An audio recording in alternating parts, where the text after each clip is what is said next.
की, भारत माता की, भारत माता की। वंदे वंदे वंदे।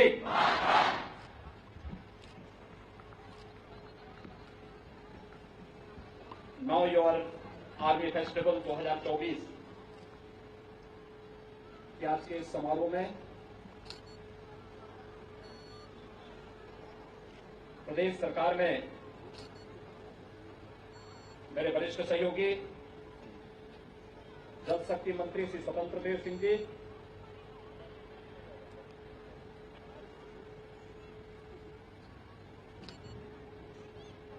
Lieutenant general N S Radha Subramani जो इनसी central command, lieutenant general Shri Mukesh Chadha ji, chief of staff, प्रदेश के मुख्य सचिव श्री दुर्गा शंकर मिश्र जी, प्रदेश के मुख्यमंत्री कार्यालय के सलाहकार श्री अवनीश कुमार अवस्थी जी, कार्यक्रम में उपस्थित उत्तर प्रदेश सरकार के पूर्व मंत्री डॉक्टर महेंद्र सिंह जी, आज के समारोह में उपस्थित भारतीय सेना के हमारे सभी अधिकारीगण, हमारे सभी बहादुर जवान,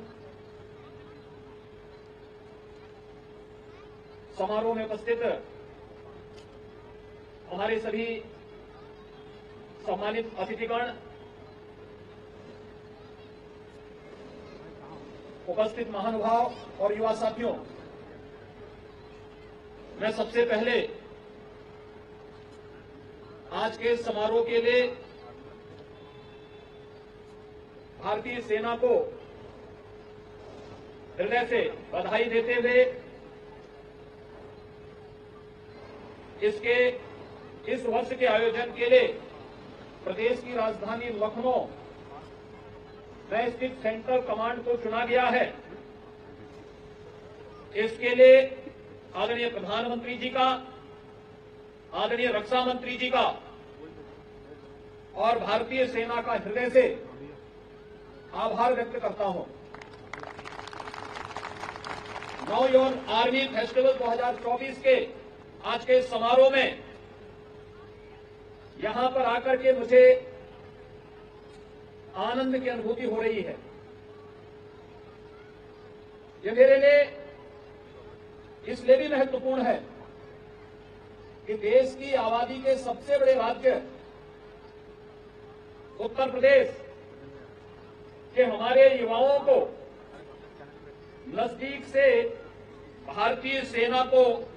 जानने, उनके शौर्य और पराक्रम को नजदीक से पहचानने का अवसर प्राप्त होगा। यहां पर अभी जो प्रदर्शन हमारे सिख रेजिमेंट से जुड़े हुए इन बहादुर जवानों ने दिखाया है, भारत की प्राचीन युद्ध कला कैसे उस कालखंड में हमारे यहां पहले से ही युवाओं को इसमें पारंगत करके आक्रांताओं का जवाब देने के लिए तैयार किया जाता था।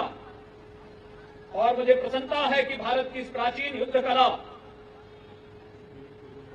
को आज भारतीय सेना ने अपना हिस्सा बना करके न केवल उसे सम्मान दिया बल्कि सिख गुरुओं के त्याग और बलिदान को भी एक नई प्रेरणा के रूप में पूरे भारतवासियों के सामने रख करके उस सर्वोच्च बलिदान को सम्मान देने का काम किया है। यहां पर सेना के इस प्रदर्शनी को भी हम सबको देखने का अवसर प्राप्त हो रहा है,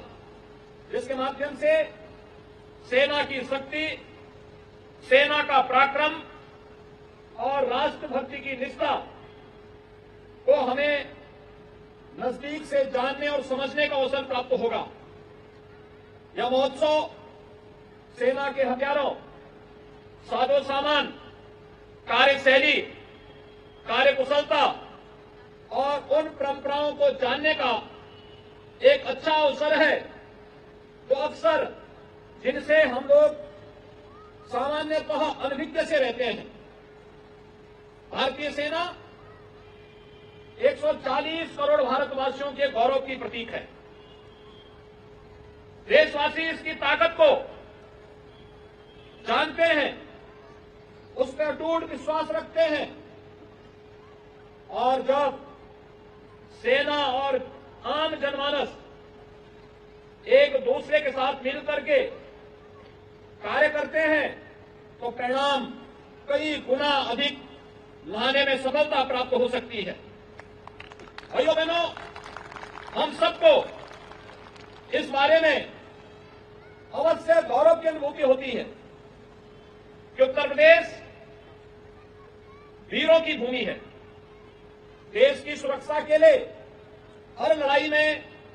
हमारे जवानों ने महत्वपूर्ण योगदान दिया है। अनेक वीरों ने अपने शौर्य और पराक्रम से देश की सुरक्षा करते हुए प्रदेश का गौरव भी बढ़ाया है।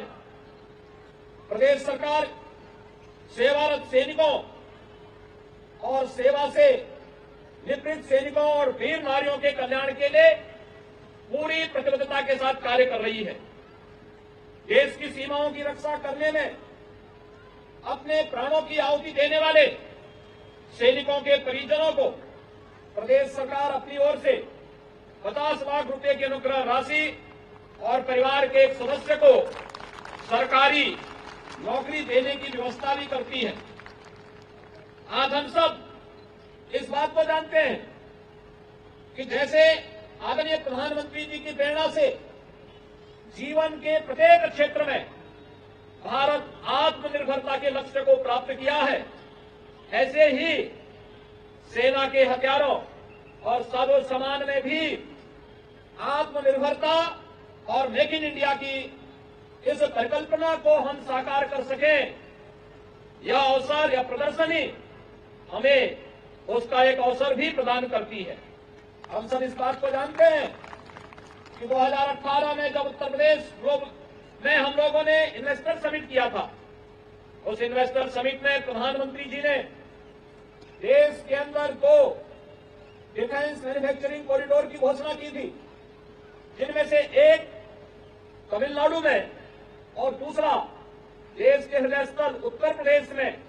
स्थापित हो रहा है। और मुझे प्रसन्नता है कि फरवरी 2020 में प्रदेश की राजधानी में आयोजित हुए डिफेंस एक्सपो के उस भव्य आयोजन में, जिसमें देश और दुनिया ने भारतीय सेना के गौरव को, उसके शौर्य और पराक्रम को नजदीक से देखने का अवसर प्राप्त हुआ था, उस अवसर पर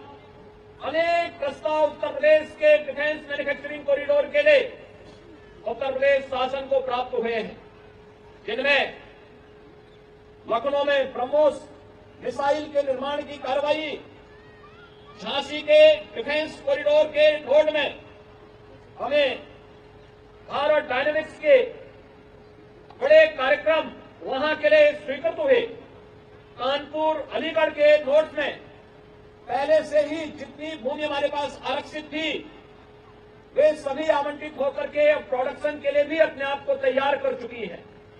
यानी हम लोग आज सेना के साजो सामान और सेना के हथियारों की आपूर्ति में भी भारत आज आत्मनिर्भरता का लक्ष्य न केवल प्राप्त किया है, बल्कि दुनिया के तमाम देशों को भी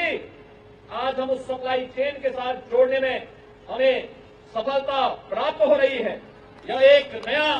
नई शुरुआत है और इस नई शुरुआत के लिए मैं आदरणीय प्रधानमंत्री जी और आदरणीय रक्षा मंत्री जी के प्रति हृदय से आभार व्यक्त करते हुए भारतीय सेना को निरंतर आवश्यकता के अनुरूप तैयार करने की जो वर्तमान नए भारत की रणनीति है, वह सर्वथा उपयुक्त है, क्योंकि सशक्त सेना ही एक सुरक्षित और संप्रभु राष्ट्र की परिकल्पना को साकार कर सकती है। पूरे देशवासियों की भावनाएं अपने सेना के साथ सदैव जुड़ती हुई दिखाई देती हैं। यही नहीं, मार्च 19 में अमेठी में भारत और रूस के संयुक्त उपक्रम Indo Russian rifle private limited को भी प्रधानमंत्री जी ने जहां देश को समर्पित किया, वहीं साथ ही साथ HAL ऑर्डिनेंस फैक्ट्रियां, भारत इलेक्ट्रॉनिक्स लिमिटेड आदि इकाइयां भी उत्तर प्रदेश में इस दृष्टि सेना की दृष्टि से अत्यंत महत्वपूर्ण भूमिका का निर्वहन कर रही है। योग्य और दक्ष जवान भारतीय सेना को प्राप्त हो, इसके लिए भी हम सबको याद रखना होगा कि उत्तर प्रदेश वो राज्य है जिसने अपना पहला सैनिक स्कूल देश को दिया था 1960 में, और उत्तर प्रदेश के सैनिक स्कूल को एक गौरव प्राप्त है कि सेना के सर्वोच्च सम्मान परमवीर चक्र लखनऊ सैनिक स्कूल के ही एक छात्र कैप्टन मनोज पांडे को 1999 में कारगिल युद्ध में अपने अप्रतिम शौर्य और पराक्रम के लिए भारतीय सेना ने प्रदान किया, और प्रदेश सरकार ने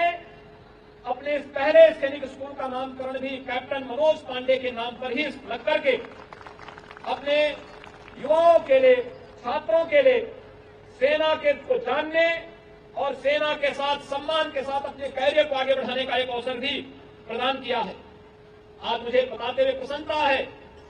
कि हम राज्य सरकार की ओर से वर्तमान में 5वें नए सैनिक स्कूल के निर्माण की कार्रवाई को युद्ध स्तर पर आगे बढ़ा रहे हैं, और मुझे कल ही गोरखपुर में निर्माणाधीन सैनिक स्कूल को निरीक्षण करने के लिए भी जाना है। इसके साथ ही प्रधानमंत्री जी ने देश के अंदर 100 नए सैनिक स्कूल स्थापित करने के जिस अभियान को अपने हाथों में लिया है, और में से उत्तर प्रदेश 16 सैनिक स्कूलों के प्रस्ताव को पहले ही भेज चुका है। अभी मैं 3 दिन पहले वृंदावन में गया था। देश का पहला बालिकाओं के लिए सैनिक स्कूल का शुभारंभ माननीय रक्षा मंत्री जी के साथ में मैंने वृंदावन की धरती पर संवित गुरुकुलम में प्रारंभ किया है। यानी सेना में जिसकी शुरुआत लखनऊ से हुई थी कि बालक के साथ साथ बालिकाओं को भी हम लोग इसमें प्रशिक्षित करेंगे, हम लोगों ने लखनऊ सैनिक स्कूल से इसकी शुरुआत की थी, और आज देश का पहला बालिकाओं का सैनिक स्कूल भी उत्तर प्रदेश में प्रारंभ हो चुका है। इसके साथ ही मुझे बताते हुए प्रसन्नता है कि 21वीं सदी की चुनौतियों के अनुरूप वीर सपूतों के प्रशिक्षण और उनके शिक्षण के लिए राष्ट्रीय रक्षा विश्वविद्यालय की स्थापना आदरणीय प्रधानमंत्री जी के द्वारा पहले की जा चुकी है, और राष्ट्रीय रक्षा विश्वविद्यालय अपना एक परिसर लखनऊ में भी खोल चुकी है, जिसे डॉक्टर शकुंतला मिश्रा राष्ट्रीय पुनर्वास विश्वविद्यालय में हमने अस्थायी कैंपस प्रदान किया है। मुझे पूरा विश्वास है कि राष्ट्रीय रक्षा विश्वविद्यालय के लखनऊ परिसर की स्थापना सुरक्षा बलों में जाने के इच्छुक हमारे युवाओं को इस सुरक्षा क्षेत्र के कौशल वृद्धि में एक नए युग की शुरुआत करेगा, जो हमारे युवाओं के लिए सेना में एक शानदार कैरियर को आगे बढ़ाने का एक बेहतर विकल्प साबित हो सकता है। आज के इस अवसर पर जब हम सब यहां पर एकत्र हुए हैं सेना में शामिल होने के लिए, जो तमाम प्रकार के नए कार्यक्रम आगे बढ़े हैं, मुझे पूरा विश्वास है कि हम लोग भारतीय सेना के साथ मिलकर के इन सभी कार्यक्रमों को पूरी प्रतिबद्धता के साथ आगे बढ़ाने का कार्य करेंगे। सेना दिवस के अवसर पर आगामी 15 जनवरी को जो कार्यक्रम प्रदेश की राजधानी लखनऊ में होने जा रहा है, राज्य सरकार ने पहले ही इसमें अपना पूरा सहयोग देने की प्रतिबद्धता दोहराई है, और मैं एक बार फिर से भारतीय सेना को अपने इस सफलतम आयोजन के लिए अग्रिम बधाई देते हुए अपनी शुभकामनाएं देता हूं, और अपने सभी बहादुर जवानों के साथ के लिए आश्वस्त करता हूं कि पूरा भारत उनके साथ में है, उनके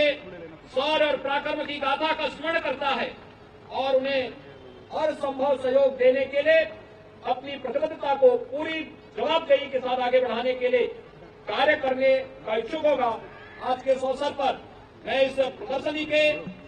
उद्घाटन कार्यक्रम के अवसर पर नाउ योर आर्मी फेस्टिवल 2024 के शुभारंभ के अवसर पर आप सभी आगत अतिथियों का भी हृदय से अभिनंदन करते हुए अपनी शुभकामनाएं देता हूं। धन्यवाद। जय हिंद।